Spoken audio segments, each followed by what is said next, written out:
All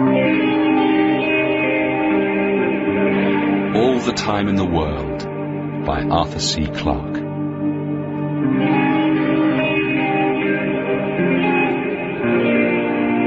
When the quiet knock came on the door, Robert Ashton surveyed the room in one swift, automatic movement. Its dull respectability satisfied him, and should reassure any visitor. Not that he had any reason to expect the police, but there was no point in taking chances. "Come in," he said, pausing only to grab Plato's dialogues from the shelf beside him. Perhaps this gesture was a little too ostentatious, but it always impressed his clients. The door opened slowly. There was the slightest acceleration of his heart, a mild and even exhilarating constriction of the chest. Of course, it couldn't possibly be a flatfoot. Someone would have tipped him off. Still, any unheralded visitor was unusual, and thus potentially dangerous.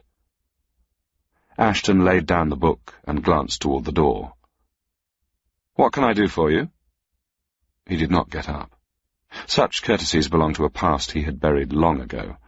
Besides, it was a woman. In the circles he now frequented, women were accustomed to receive jewels and clothes and money, but never respect. Yet there was something about this visitor that drew him slowly to his feet. It was not merely that she was beautiful, but she had a poised authority that moved her into a different world from the flamboyant doxies he met in the normal course of business. There was a brain and a purpose behind those calm, appraising eyes. A brain, Ashton suspected, the equal of his own. He did not know how grossly he had underestimated her.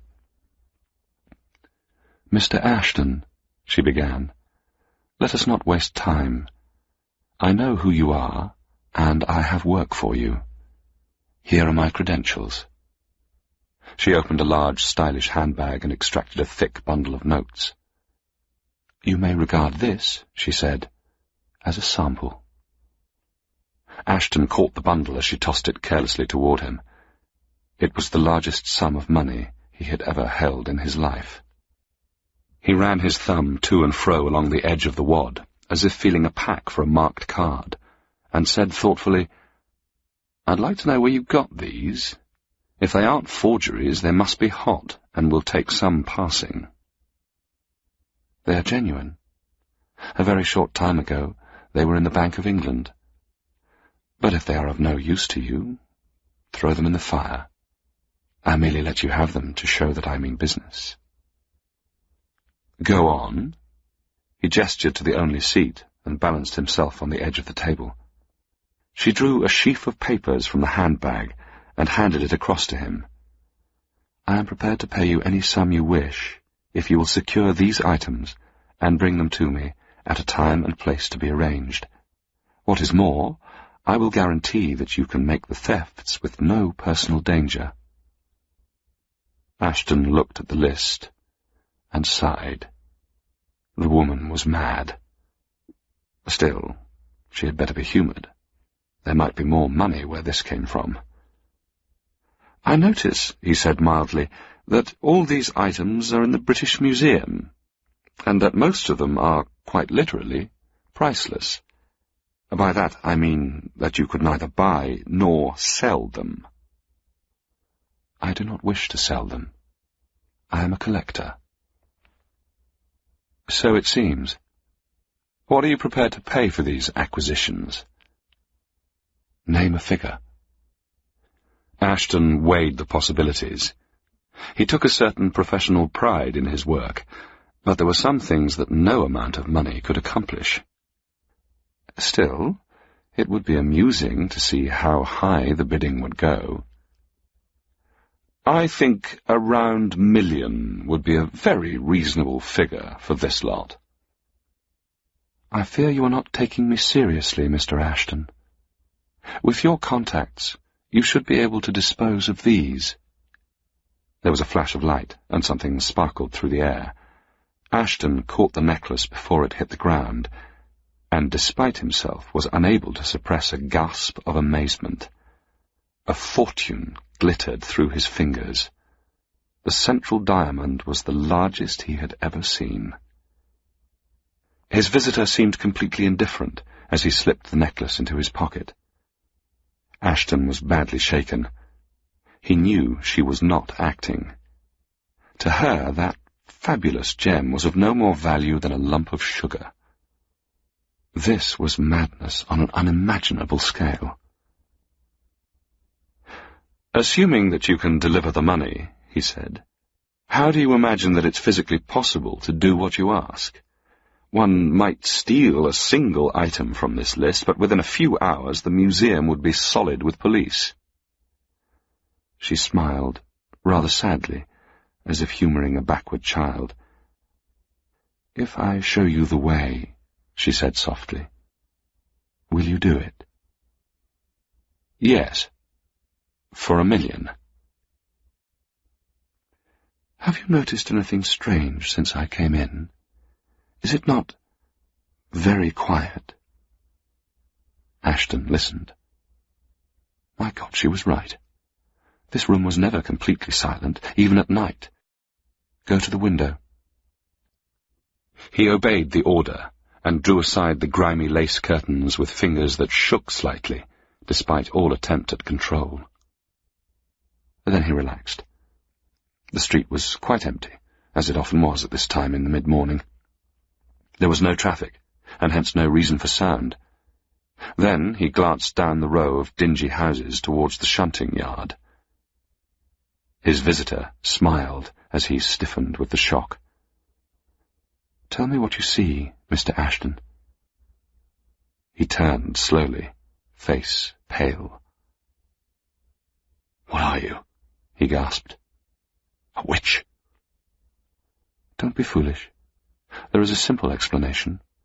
It is not the world that has changed, but you." Ashton stared again at that unbelievable shunting engine, the plume of steam frozen motionless above it, as if made from cotton wool. "You are intelligent enough to realize what is happening, even if you cannot understand how it is done. Your time scale has been altered. A minute in the outer world would be a year in this room." Again she opened the handbag, and this time brought forth what appeared to be a bracelet of some silvery metal, with a series of dials and switches moulded into it. "You can call this a personal generator," she said. "With it strapped about your arm, you are invincible. You can come and go without hindrance. You can steal everything on that list and bring it to me before one of the guards in the museum has blinked an eyelid. When you have finished, you can be miles away before you switch off the field and step back into the normal world. Now, listen carefully and do exactly what I say. The field has a radius of about 7 feet, so you must keep at least that distance from any other person. Secondly, you must not switch it off again until you have completed your task, and I have given you your payment. This is most important. Now, the plan I have worked out is this." No criminal in the history of the world had ever possessed such power. It was intoxicating. Yet Ashton wondered if he would ever get used to it. His visitor had left a few minutes ahead of him, but when he stepped out onto the street, the scene was completely unchanged. Though he had prepared for it, the sensation was still unnerving. Ashton felt an impulse to hurry, as if this condition couldn't possibly last, and he had to get the job done before the gadget ran out of juice. But that, he had been assured, was impossible. In the high street, he slowed down to look at the frozen traffic, the paralyzed pedestrians. How ridiculous people looked when one saw them like this, robbed of such grace as movement could give, their mouths half open in foolish grimaces. Having to seek assistance went against the grain, but some parts of the job were too big for him to handle by himself. Besides, he could pay liberally and never notice it. The main difficulty, Ashton realized, would be to find someone who was intelligent enough not to be scared, or so stupid that he would take everything for granted. He decided to try the first possibility. Tony Marchetti's place was down a side street so close to the police station that one felt it was really carrying camouflage too far. The door of Tony's opened in his face as he approached. It was such a natural occurrence in a world where nothing was normal that it was a moment before Ashton realized its implications. Had his generator failed? He glanced hastily down the street and was reassured by the frozen tableau behind him. "Well, if it isn't Bob Ashton," said a familiar voice. "That's an odd bracelet you're wearing. I thought I had the only one." "Hello, Aram," replied Ashton. "It looks as if there's a lot going on that neither of us knows about. Have you signed up Tony, or is he still free?" "Sorry, we've a little job which will keep him busy for a while." "Don't tell me. It's at the National Gallery, or the Tate." Aram Albenkian fingered his neat goatee. "Who told you that?" he asked. "No one.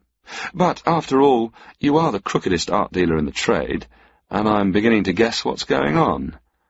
Did a tall, very good-looking brunette give you that bracelet and a shopping list?" "I don't see why I should tell you, but the answer's no. It was a man." Ashton felt a momentary surprise. Then he shrugged his shoulders. "I might have guessed there'd be more than one of them. I'd like to know who's behind it." "Have you any theories?" said Albenkian guardedly. Ashton decided that it would be worth risking some loss of information to test the other's reactions. "It's obvious they're not interested in money. They have all they want, and can get more with this gadget. The woman who saw me said she was a collector." "Why do we come into the picture? What's to stop them doing the whole job themselves?" Albenkian asked. "Maybe they're frightened. Or perhaps they want our, specialized knowledge. Some of the items on my list are rather well cased in. My theory is that they're agents for a mad millionaire."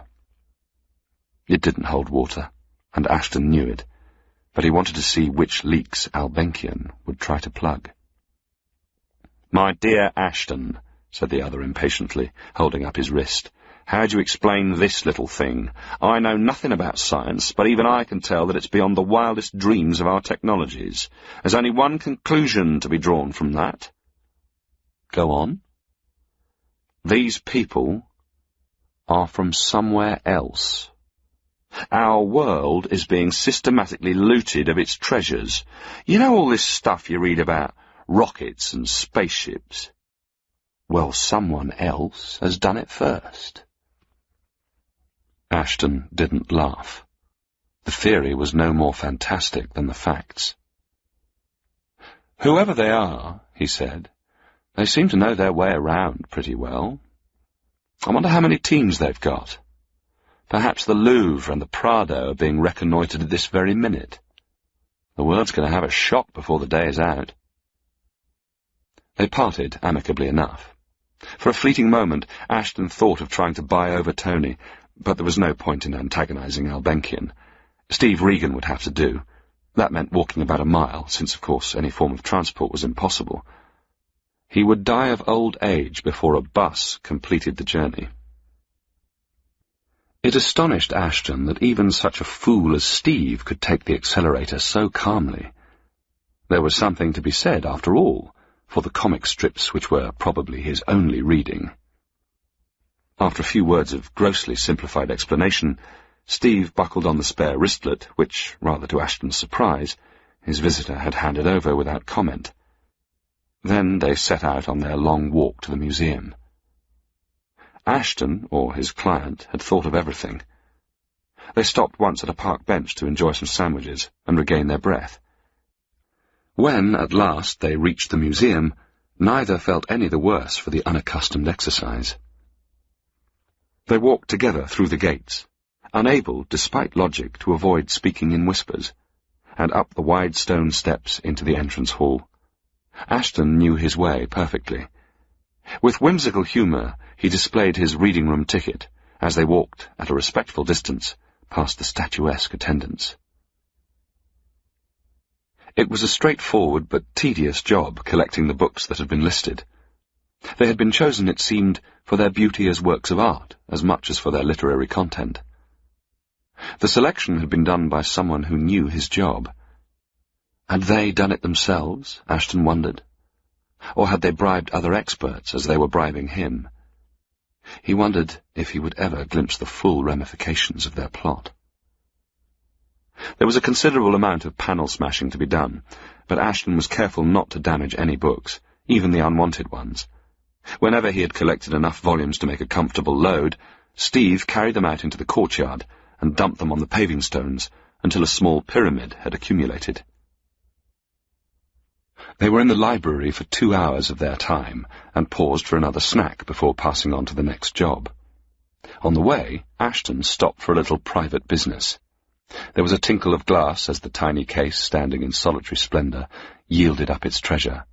Then the manuscript of Alice was safely tucked into Ashton's pocket. Among the antiquities, he was not quite so much at home. There were a few examples to be taken from every gallery, and sometimes it was hard to see the reasons for the choice.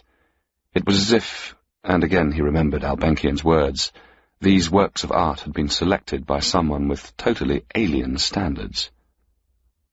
For the second time in history, the case of the Portland vase was shattered.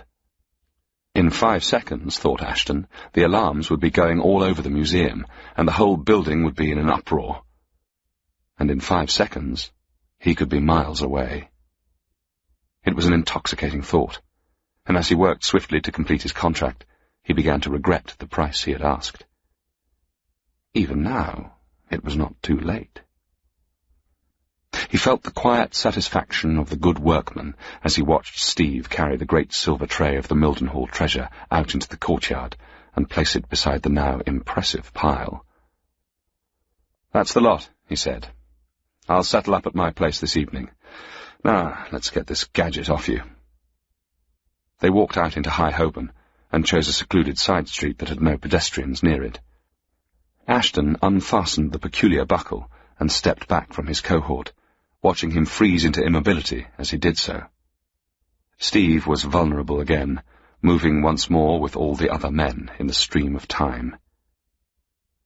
When Ashton re-entered the museum yard, the treasure had already gone.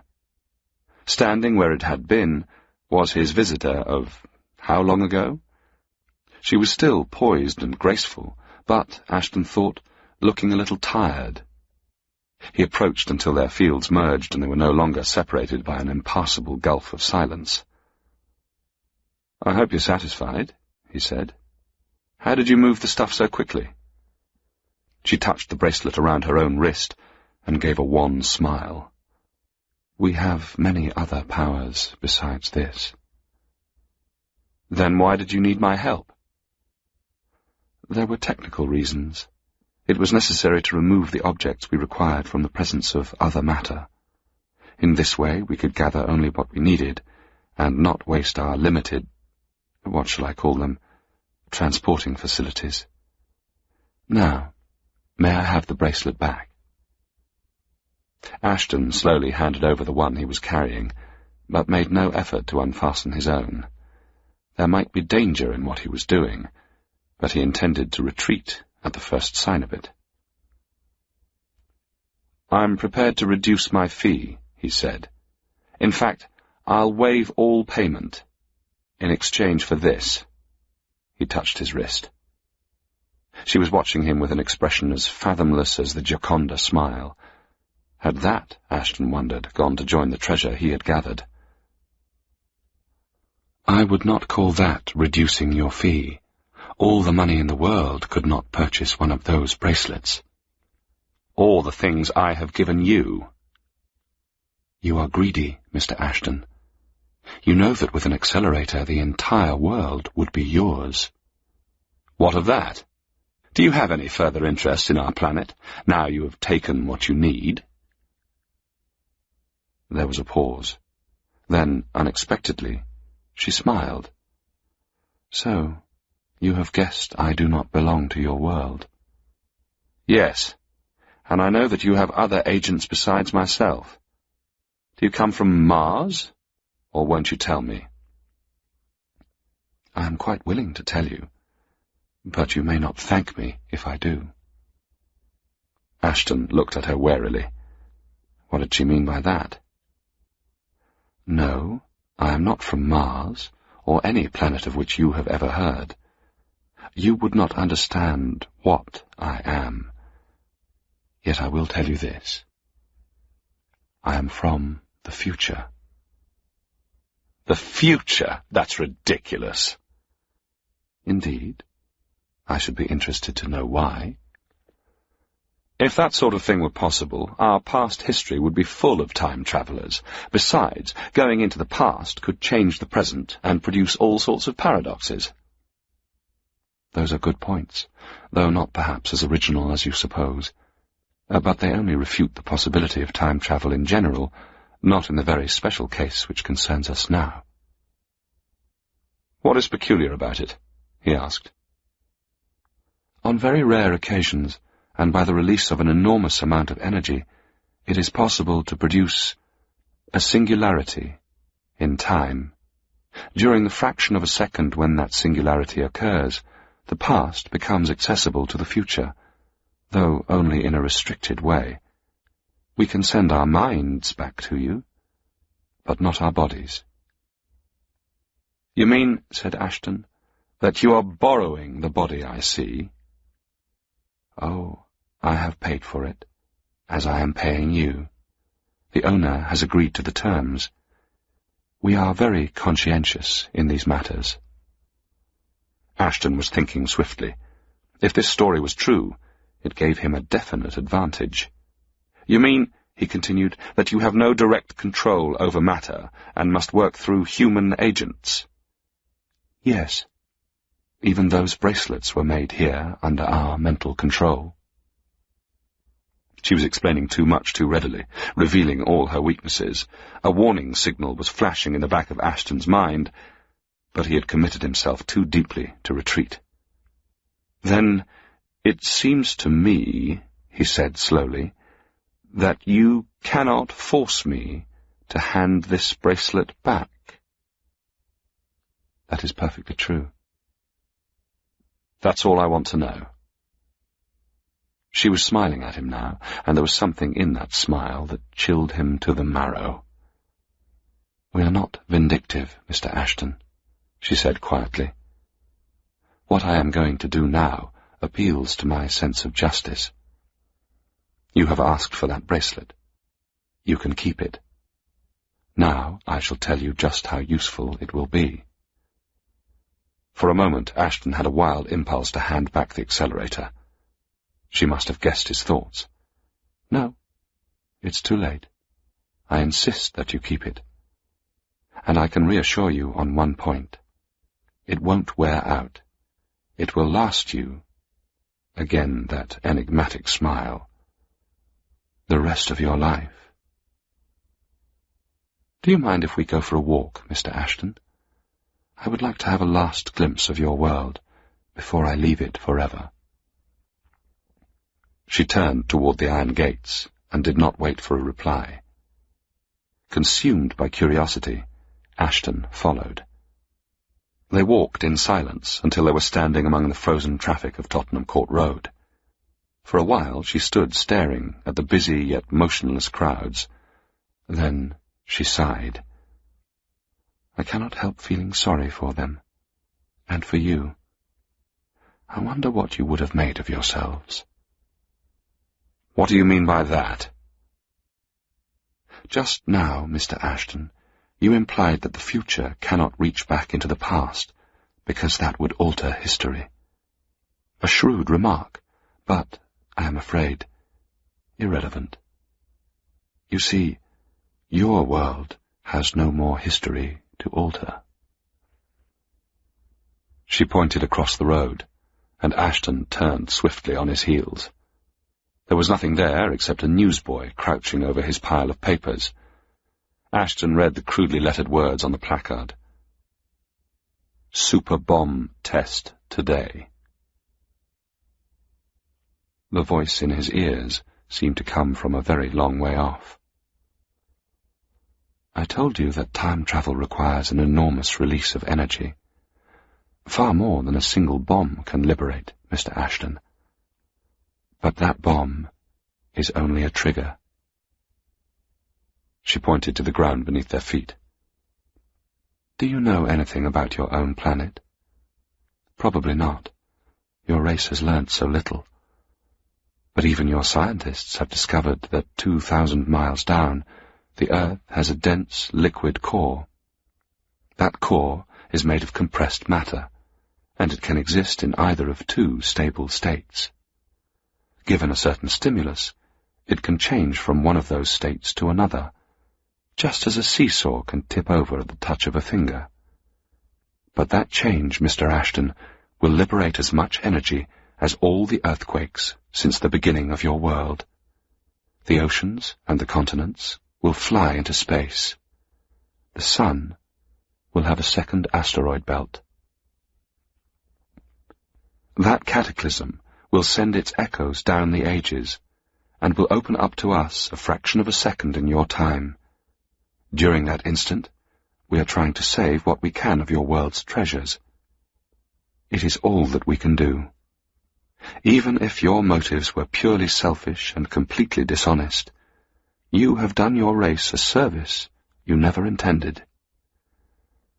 And now I must return to our ship, where it waits by the ruins of Earth, almost 100,000 years from now. You can keep the bracelet. The withdrawal was instantaneous. The woman suddenly froze and became one with the other statues in the silent street. He was alone. Alone. Ashton held the gleaming bracelet up before his eyes. He had made a bargain, and he must keep it.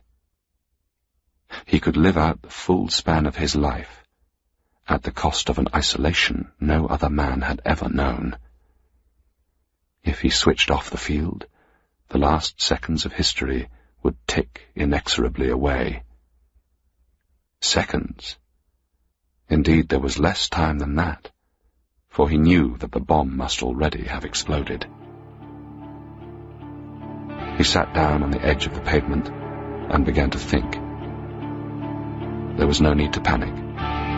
He must take things calmly, without hysteria. After all, he had plenty of time.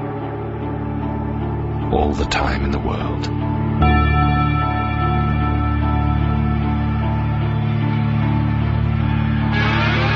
All the Time in the World by Arthur C. Clarke was read by Nicholas Bolton. It was abridged and produced by Gemma Jenkins.